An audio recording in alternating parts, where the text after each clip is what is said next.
Katie. We have the Hidden Staircase.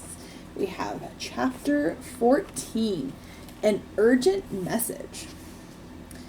Excellent, Captain Rossdale said after Nancy had told her story. He smiled. The way you're building up clues, if you were on my force, I'd recommend a citation for you.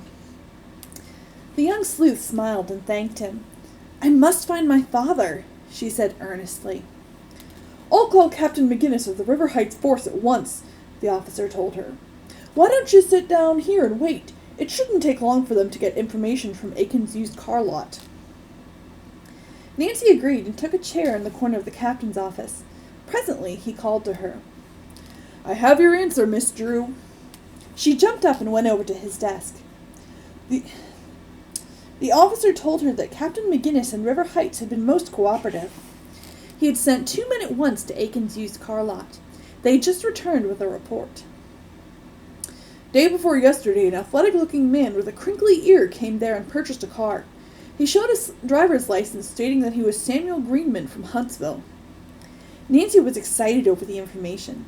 Then it'll be easy to pick him up, won't it? She asked. I'm afraid not, Captain Rosslyn replied. McGinnis learned from the Huntsville police that although Greenman is supposed to live at the address he gave, he was reported to have been out of town for some time. Then no one knows where he is? Not any of his neighbors.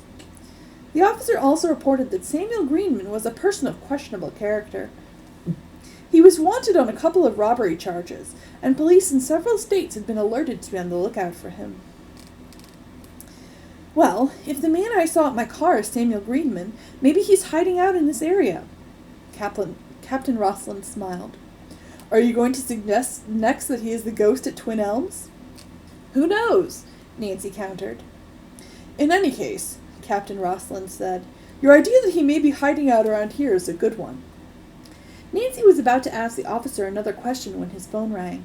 A moment later he said, It's for you, Miss Drew. The girl detective picked up the receiver and said, Hello.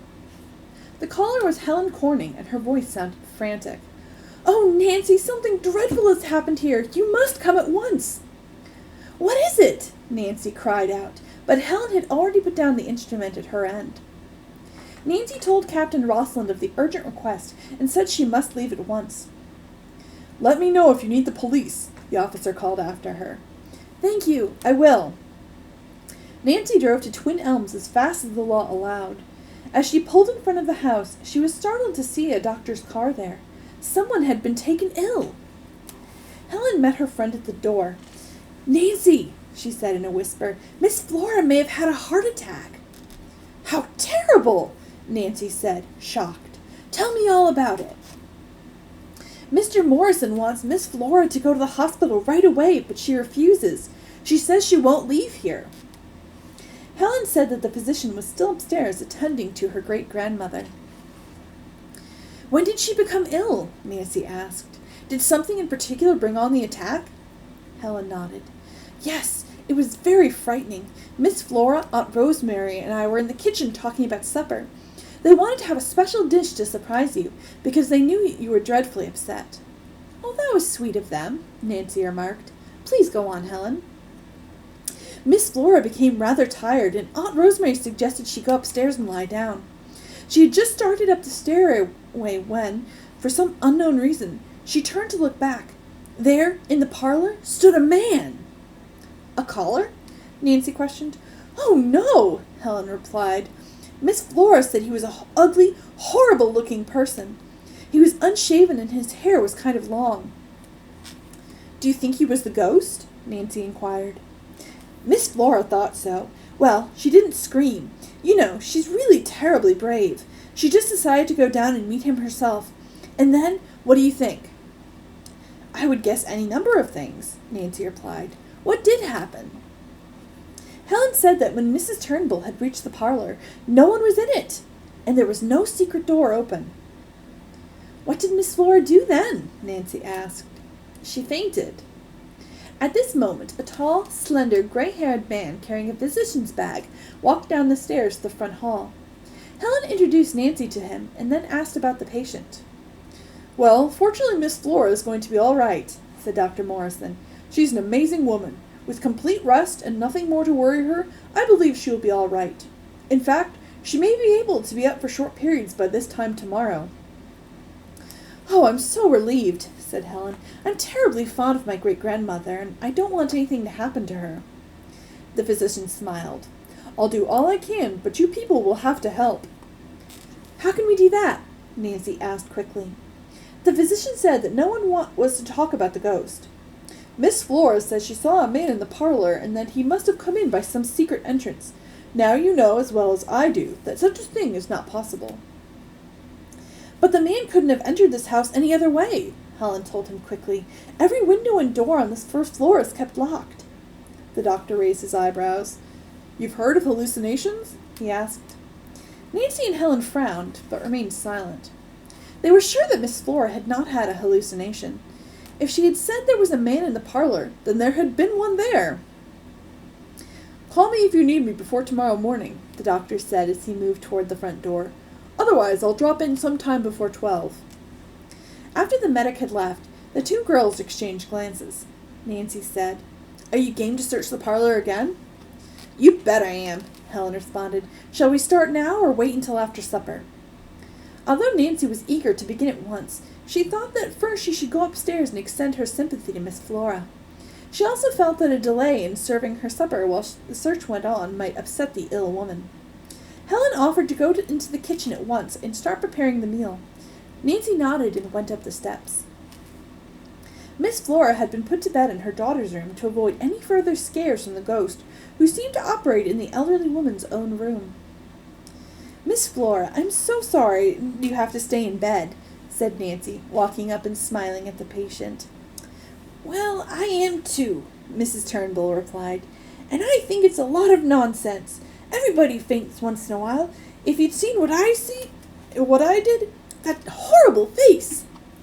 "Mother," pleaded Aunt Rosemary, who was seated in a chair on the other side of the bed, "you know what the doctor said." "Oh, these doctors," her mother said pettishly. Pettishly, she's kind of irritated. "Anyway, Nancy, I'm sure I saw the ghost. Now, you just look for a man who hasn't shaved in goodness knows how long and has an ugly face and kind of longish hair." It was on the tip of Nancy's tongue to ask for information on the man's height and size, but recalling the doctor's warning, she said nothing about this. Instead, she smiled, and taking one of Miss Flora's hands in her own, said, "Let's not talk any more about this until you're up and well. Then I'll put you on the Drew and Company Detective Squad." The amusing remark made the elderly woman smile, and she promised to try getting some rest. "But first I want something to eat," she demanded. "Do you think that you girls can manage that alone? I'd like Rosemary to stay here with me." "Of course we can manage, and I'll bring you exactly what you should have to eat." Nancy went downstairs and set up a tray for Miss Flora. On it was a cup of steaming chicken bouillon, broth, a thin slice of well-toasted bread, a saucer of plain gelatin.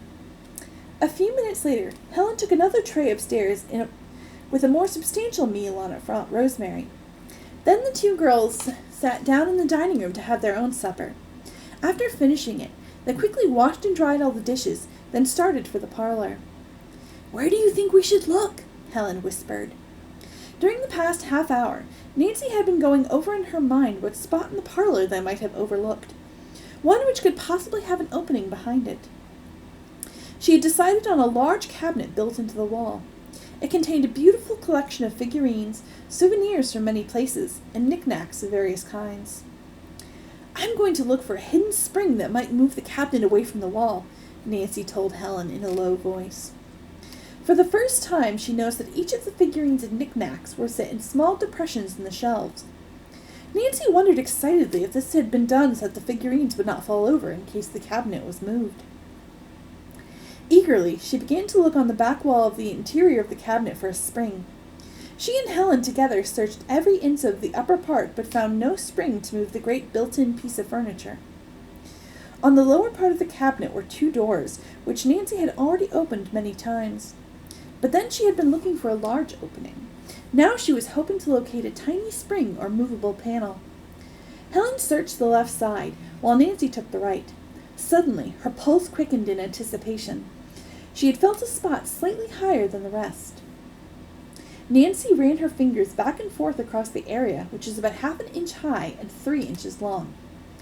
It may conceal something, she thought, and pushed gently against the wood. Nancy felt a vibration in the whole cabinet. "Helen, I found something," she whispered hoarsely. "Better stand back." Nancy pressed harder. This time the right side of the cabinet began to move forward. Nancy jumped up from her knees and stood back with Helen. Slowly, very slowly, one end of the cabinet began to move into the parlor, the other into the open space behind it. Helen grabbed Nancy's hand in fright. What were they going to find in the secret passageway?